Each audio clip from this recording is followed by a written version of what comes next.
Bike চাওক না গোটেই খুলি দিয়া হৈছে। পাহাৰত একো যাতে প্ৰব্লেম নহওক সেইটো কাৰণে নিজৰ বাইকখন ছাৰ্ভিচ কৰাই লোৱাটো বহুত বেছি দৰকাৰী। মোৰ ডাউট হৈ আছিলে, সেইটো কাৰণতে মই বাইক ছাৰ্ভিচ চেণ্টাৰত লৈ আহিছোঁ। এয়াৰ ফিল্টাৰৰ অৱস্থা চাওক না। আজি এবছৰৰ পৰা মই কিবা লাহে লাহে চলি আছোঁ। হ'ব, একো নাই, কিবা কিবি প্ৰব্লেম চলি থাকে মানুহৰ জীৱনত। বাইক এতিয়া ফুল ৰেডি নতুন এটা ৰাইডত যাবৰ কাৰণে। মই নিজেও ৰেডি, বহুত ভাল লাগি আছে। বহুত দিন পিছত এটা লং ৰাইডত গৈ আছোঁ।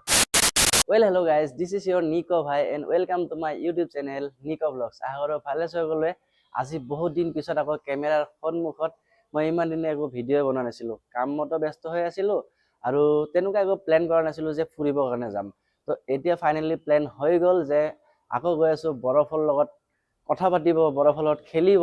মোৰ বাইকখন লৈ কেনে TVS ৰনিন আপোনালোকে দেখাই পাইছে। এখন বাইক লৈ মই বহুত বেছি ৰাইড কৰা নাই। লাডাখ গৈছোঁ আৰু বাদ বাকী ইয়াৰ আগৰ বাইক এখন দি মই বহুত ফুৰিছোঁ। আজি এবছৰৰ পৰা মই কিবা লাহে লাহে চলি আছোঁ। হ'ব, একো নাই, কিবা কিবি প্ৰব্লেম চলি থাকে মানুহৰ জীৱনত। এতিয়া প্ৰব্লেম চব শেষ হৈ গ'ল। এতিয়া আকৌ আগৰ নিচিনা হ'ব লাগে। ডেইলি ভিডিঅ'টো মই দিব নোৱাৰিম চাগে, প্ৰমিছ নকৰোঁ, কিন্তু মই চেষ্টা কৰিম মাজে মাজে ভিডিঅ' দি থাকিবৰ কাৰণে। এতিয়া আহিছোঁ TVSৰ ছাৰ্ভিচত, চাইবেৰা TVSৰ ছাৰ্ভিচ চেণ্টাৰত। বাইকখনক ভালকৈ ছাৰ্ভিচ কৰাব লাগে। যিহেতু মই ৰাইডত যোৱাৰ আগত দুবাৰ বাইকখন চেক কৰাওঁ। পাহাৰত একো যাতে প্ৰব্লেম নহওক সেইটো কাৰণে নিজৰ বাইকখন ছাৰ্ভিচ কৰাই লোৱাটো বহুত বেছি দৰকাৰী। তো তাকে আহিছোঁ। আমাৰ ইউচুফ ভাই আজি বাইক পুৰা খুলি কিনে চেক কৰিব। একোতো প্ৰব্লেম নাই। মাজত উমৰাংচু যাওঁতে এটা প্ৰব্লেম দিছিল, সামান্য প্ৰব্লেম আছিল, কিন্তু সেইটো কাৰণত মোৰ প্ৰায় 2 ঘণ্টামান ৱেষ্ট হৈ গৈছিল চাইড ষ্টেণ্ডৰ চেঞ্চৰৰ কাৰণে।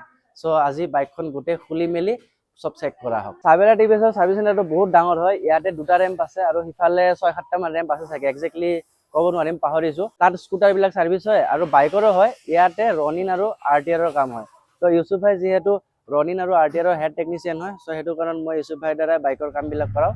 আৰু বেলেগ এজন আছে, সিও ভাল কাম কৰে, কিন্তু ইউচুফ ভাইৰ কাম মোৰ বেছি ভাল লাগে। সেইটো কাৰণত মোৰ বাইকখনৰ কাম চব ভাইকে কৰিব দিওঁ। বাইক ৰেম্পত উঠাই দিলে। তো ইফালে আছে ইউচুফ ভাই। আগৰ ভিডিঅ' চাগে আপোনালোকে দেখা পাইছে, মোৰ বাইকৰ কাম চব ভাইয়ে কৰে।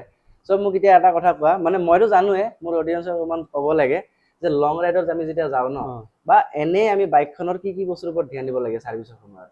সার্ভিসের সময়ত আপনার ফার্স্ট ইঞ্জিন অয়েলখন চেক করব লাগে। আচ্ছা, ইঞ্জিন অয়েল কি কন্ডিশন হৈ আছে, এয়ার ফিল্টার, প্লাগ, চেন ফ্রি প্লে, ব্রেক পেড, আপনার টেপিড ক্লিয়ারেন্স, আচ্ছা, থ্ৰটল বডি চাব লাগে, ইনজেক্টৰ তেল কেনেকা পাছ কৰি আছে, ফিউল পাম্প চাব লাগে। এইকেইটা ওভাৰঅল মানে যোনটো আপোনাৰ সেন্সৰ থাকে এইকেইটাও চেক কৰিব লাগে। বাই চান্স কেতিয়াও ক'ব নোৱাৰে কেতিয়া কি বেয়া হৈ যায়। সেইটোৱে। যিহেতু পাহাৰত আপোনালোকে তেনেকুৱা ভাল ছাৰ্ভিচ চেণ্টাৰো নাপাব চব জেগাত। কিছুমান জেগাত থাকে, কিছুমান জেগাতো নাথাকে। আৰু যিকোনো গেৰেজত যদি আপুনি বাইকৰ কাম কৰিব যায়, এইবিলাক বাইকৰ কাম কৰিব নোৱাৰে। BS6 যেতিয়া হৈ গ'ল ন, এইবিলাক চব ইলেক্ট্ৰনিক লগাই দিছে। এইবিলাক লেপটপ নোহোৱাকৈ বা এইবিলাক ডিভাইচ নোহোৱাকৈ একো গম পোৱা নাযায়, হয়নে নাই? নৰ্মেল মেকানিক এইবিলাক কাম কৰিব নোৱাৰে। চ' সেইটো কাৰণত আপোনালোকে লং ৰাইডত যোৱাৰ আগত নিজৰ বাইকখনৰ কেয়াৰ আগতে লৈ ল'ব, তাৰপিছত বাকী। কাৰণ বাইক যদি পাহাৰত ৰাতি বন্ধ হৈ যায়, আপুনি একো কৰিব নোৱাৰে, ট্ৰাকত উঠাই কিনে আনিব লাগিব। তাকো কিমান কিলোমিটাৰ লৈ আহিব লাগিব একো গেৰেণ্টি নাই। মোৰ বাইকৰ কাম মই 2 মাহৰ ভিতৰত কৰায়ে থাকোঁ। আৰু যিখিনি এনে ওপৰে ওপৰে চাব লাগে সেইখিনি চাই থাকোঁ। কিন্তু বহুত দিন পিছত মই লং ৰাইডত গৈ আছোঁ, সেইটো কাৰণ আজি গোটেই বাইক খোলা হ'ব, খুলি কিনে চাওঁ। একোতো প্ৰব্লেম নাই, কিন্তু তথাপিও বস্তুবিলাক ভালকৈ ক্লিন কৰি দিয়া হ'ব। তো এতিয়া কাম আৰম্ভ কৰোঁ নেকি? ঠিক আছে, কাম আৰম্ভ কৰোঁ। ভাইৰ লগত ময়ো লাগি থাকোঁ হাতে কামে, ভাল লাগে এইবিলাক কৰি কেনে। আৰু এটা কথা ক'ব পাহৰি গ'লোঁ, বৰ্তমান TVSৰ RTX 300 ওলাই গৈছে, আপোনালোকে গমে পাই, লঞ্চ হৈ গৈছে। তো সেইখনৰ কাম চাগে ইউচুফ ভাই কৰিবা ন? ময়ে কৰিম। আপোনাৰ 26 মই কলকাতা গৈ আছোঁ ট্ৰেইনিঙৰ কাৰণে RTXৰ। আচ্ছা, বঢ়িয়া। তো ভাইৰ মানে কামবিলাক সঁচাই হৈছে বহুত ভাল লাগে। আপোনালোকে চাই থাকিলে দেখাব, বা কোনোবাই যদি ইয়াত ছাৰ্ভিচ কৰাইছে ভাইৰ দ্বাৰা তেতিয়াহ'লে গম পাব। আৰু এইফালে খুৰাই আছে, খুৰাও বহুত ভাল কাম কৰে। খুৰাই কি কি বাইকৰ কাম চায়? স্কুটি চাওঁ, বাইকো চাওঁ। আচ্ছা, স্কুটি বাইক উঠাই। আৰু অকণমান আগত মই ক'লোঁ ন, মোৰ এইখন বাইক মই বহুত কিলোমিটাৰ চলোৱা নাই। 32,453 কিলোমিটাৰ চলাইছোঁ। আৰু প্ৰায় 2 বছৰত মই আগৰ বাইক কেইখন ধৰি লওক 60,000, 70,000, 50,000, এক্সপালছখন চাগে মই 1.5 বছৰত চলাই দিছিলোঁ 45,000 মান। তো আপোনালোকে ভাবি চাওক, এখন বাইকত 2 বছৰ হ'বই মাৰ্চৰ 7 তাৰিখে। এইখন বাইক লৈ মই বহুত বেছি জেগাত যোৱা নাই। কিন্তু আপোনালোকে চিন্তা নকৰিব, বহুত ডাঙৰ এটা প্লেন কৰি আছোঁ। এইখন বাইকৰ লাষ্ট ৰাইডটো ধামাকা ৰাইড হ'ব। অকণমান আগত টায়াৰৰ ফালে চকু গ'ল, মোৰ এতিয়া অকণমান ভয় লাগিব আৰম্ভ হৈ গৈছে। তাৰ কাৰণটো হ'ল, মোৰ বাইকত লাগি আছে বৰ্তমান ৰেডিয়েল টায়াৰ। ইয়াৰ আগত লাগি আছিলে 50-50, মানে আপুনি ভাল ৰাস্তাটো চলাব পাৰে, বেয়া ৰাস্তাটো চলাব পাৰে, ভালেখিনি কাম কৰে। তো এইটো হ'ল ষ্টিল ৰেডিয়েল, অকল ভাল ৰাস্তাৰ কাৰণে। কাৰ্বছত বহুত ভাল কাম কৰে, কিন্তু বৰফত এইটো টায়াৰ দি যদি যাওঁ ন, তেতিয়াহ'লে কি যে হ'ব মই নিজেও নাজানো। কাৰণ আগত মোৰ তেনেকুৱা এক্সপিৰিয়েঞ্চ নাই ৰেডিয়েল টায়াৰ লৈ বৰফত যোৱা। বেলেগৰ ভিডিঅ' চাইছোঁ 2বাৰ 3বাৰ 4বাৰ পৰিছে, কিছুমানে নপৰাকৈ গৈছে। বেলেগৰ কথা কৈ কেনে একো লাভ নাই। চ' নিজে নিজৰ চিন্তা আগত কৰিব লাগে, তাৰপিছত বেলেগৰ চিন্তা। চ' সেইটো কাৰণত মই এতিয়া ভাবি আছোঁ কি টায়াৰ লগাওঁ। ইউৰোগ্ৰিপৰ এটা অফৰোডিং ভাৰ্চন পায়, নহ'লে বা মোৰ মাথাত আৰু কিবা এটা আছে বস্তু, হয়তো স্ন' চেন বনাব লাগিব, নহ'লে বেলেগ কিবা এটা ব্যৱস্থা কৰিব লাগিব। হ'ব, আগত বাইকৰ ছাৰ্ভিচটো হৈ লওক, তাৰপিছত এইবিলাক চিন্তা কৰিম লাহে লাহে। মোৰ ডাউট হৈ আছিলে, সেইটো কাৰণতে মই বাইক ছাৰ্ভিচ চেণ্টাৰত লৈ আহিছোঁ। এয়াৰ ফিল্টাৰৰ অৱস্থা চাওক না, পুৰা ধূলি দি অৱস্থা বেয়া। নাগালেণ্ডৰ ধূলি আৰু উমৰাংচুৰ ধূলি হয় এইবিলাক। আৰু এটা প্ৰব্লেম হৈ গৈছে, হিটেড গ্ৰিপটো যে ৰাইট চাইডতো কাম কৰি থকা নাই। এই ৱায়াৰডাল চাগে কোনোবাই ৱাশ্বিঙৰ সময়ত টানিছে বহুত জোৰে, সেইটো কাৰণত কাম কৰি থকা নাই। লেফ্ট চাইডতো কিন্তু কাম কৰি আছে। যিহেতু ঠাণ্ডা জেগাত গৈ আছোঁ, তাতেতো মাইনাছো পাব পাৰে, একো গেৰেণ্টি নাই। সেইটো কাৰণত হিটেড গ্ৰিপটো নতুন লগাব লাগিব, কাৰণ হিটেড গ্ৰিপ চলাই অভ্যাস হৈ গৈছে ন। যদি এইটো গৰম নহয়, তেতিয়াহ'লে বহুত বেছি ঠাণ্ডা লাগে হাতত। উইণ্টাৰ গ্লভছ আছে, হিটেড গ্লভছো আছে, কিন্তু হিটেড গ্ৰিপৰ যিটো কাম আপোনাৰ হিটেড গ্লভছে দিব নোৱাৰে। যেতিয়া অন কৰি দিওঁ ন, যিমান ঠাণ্ডা হওক, মই এনেকৈ হাত দি ধৰি থাকিলে গোটেই হাতখন গৰম হৈ থাকে। এইটো কেনেকৈ বা বেয়া কৰিলে সিহঁতে, এইডাল চাগে বহুত জোৰে টানিছে, ইমান জোৰেতো বেয়া হ'ব নালাগিছিল। হ'ব, একো নাই, এতিয়া যদি বেয়া হৈ গৈছে নতুন কিবা লগাব লাগিব। এয়াৰ ফিল্টাৰত ধূলি দেখাইছিলোঁ ন, নাগালেণ্ডত যে গৈছিলোঁ, নাগালেণ্ড আৰু উমৰাংচুত ধূলি হয় এইবিলাক। কাৰণ তাৰ আগত মই ক'তো ৰাইডে কৰা নাই, ডিচেম্বৰ মাহত পুৰা ধূলি দি অৱস্থা বেয়া হৈ আছে। এইখিনি জেগা চাওক না, কি লেতেৰা হৈ আছে, আৰু ইয়াৰ কভাৰটো ইফালে থৈ দিয়া আছে।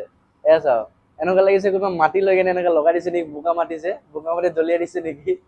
বাইকখন সেইকাৰণে মানে যেতিয়া মই বেক কৰোঁ ন, বা ঠেলি কেনে আগুৱাই দিওঁ, বহুত টাইট হৈ গৈছে। চেইনো নতুন লাগি আছে, বেছি দিনো হোৱা নাই চেইন চেঞ্জ কৰা। হ'ব, ছাৰ্ভিচ কৰিলে ঠিক হৈ যাব, ছাৰ্ভিচৰ দৰকাৰ আছিল বহুত। এয়া হ'ল পিছৰ ব্ৰেক পেড আছে, কিন্তু ক্লিন কৰিব লাগিব, বহুতখিনি আছে। ধৰি লওক আৰু 5-6 হাজাৰ কিলোমিটাৰ চলি যাব আৰামছে, যিমানখিনি দেখা গৈ আছে। মই যে ক'লো 5-6 হাজাৰ কিলোমিটাৰ যাব, তাৰ এটা কাৰণ আছে। মই ৰিয়েৰ ব্ৰেক ইমান ইউজেই নকৰোঁ, বেছি ফ্ৰণ্ট ব্ৰেকে ইউজ কৰা যায়। এয়া হ'ল সন্মুখৰ ব্ৰেক পেড, সন্মুখৰো ব্ৰেক আছে, চাওক না, বহুত ডাঙৰ আছে এতিয়ালৈকে। এইবিলাক চব ক্লিন কৰিলে ঠিক হৈ যাব। চেঞ্জ কৰিছিলোঁ ন লাষ্ট ছাৰ্ভিচত, আৰু ব্ৰেক পেড ইমান সোনকালে চেঞ্জ কৰিব নালাগে। টিভিএছৰ ব্ৰেক পেড বহুত ভাল, বহুত দিন যায়। বাইক চাওক না, গোটেই খুলি দিয়া হৈছে। আৰু গাইজ থ্ৰটল বডিও ওলাই দিলে, এইটো হ'ল থ্ৰটল বডি। চাওক কিমান লেতেৰা হৈ আছে। ক'ৰবাত মই গৈছিলোঁ, তাত যোৱাৰ আগে আগে চাফা কৰিছিলোঁ, আকৌ পুৰা লেতেৰা হৈ গৈছে এয়া।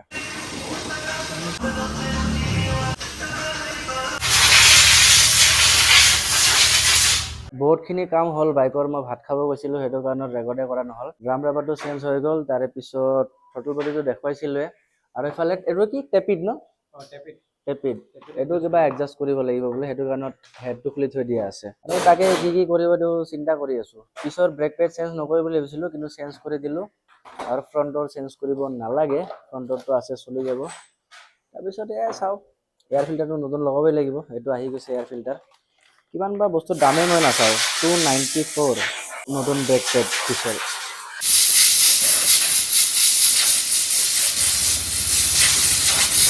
অ'কে গাইজ, হৈ গ'ল বাইক ৰেডি, টিপ টপ। এতিয়া লং ৰাইডত যাব পাৰোঁ, একো চিন্তা নাই।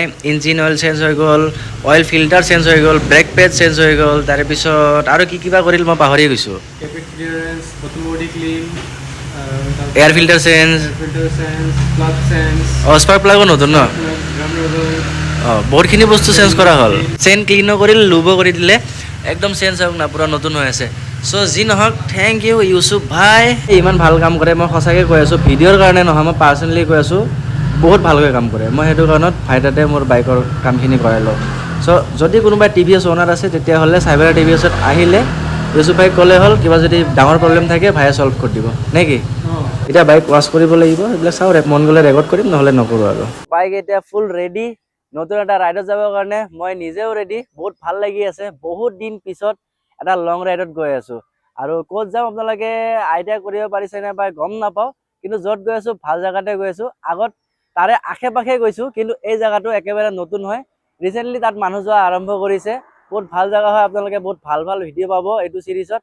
তো সেইটো কাৰণে ছাপোৰ্ট কৰিব, আগত যেনেকৈ ছাপোৰ্ট কৰিছে, মানে ফুল তাবাহি মাছাম এইটো ৰাইডত। আৰু এইখন বাইকটো ৰেডি হ'ল, আৰু এখন ৰনিন আছে, সেইখন ৰনিন ছাৰ্ভিচ চেণ্টাৰত দিয়া আছে। সেইখন বাইকক কালিলৈকে আহি যাব, আৰু মই গুৱাহাটীৰ পৰা ধৰি লওক 4-5 তাৰিখে ওলাই যাম। আপডেট আপোনালোকে ইনষ্টাগ্ৰামত পাই যাব। তেন্তে গাইজ, এইটো ভিডিঅ' আৰু বেছি দীঘলে নকৰোঁ, ইয়াতে শেষ কৰি দিওঁ। ভাল লাগিলে লাইক, কমেণ্ট, শ্বেয়াৰ, ছাবস্ক্ৰাইব চব কৰিব, আৰু কাষত থকা বেল আইকন দবাব একেবাৰে নাপাহৰিব। লগ পাম আকৌ নতুন ভিডিঅ'ৰ লগত, নতুন ৰাইডৰ লগত। চলো, বাই বাই।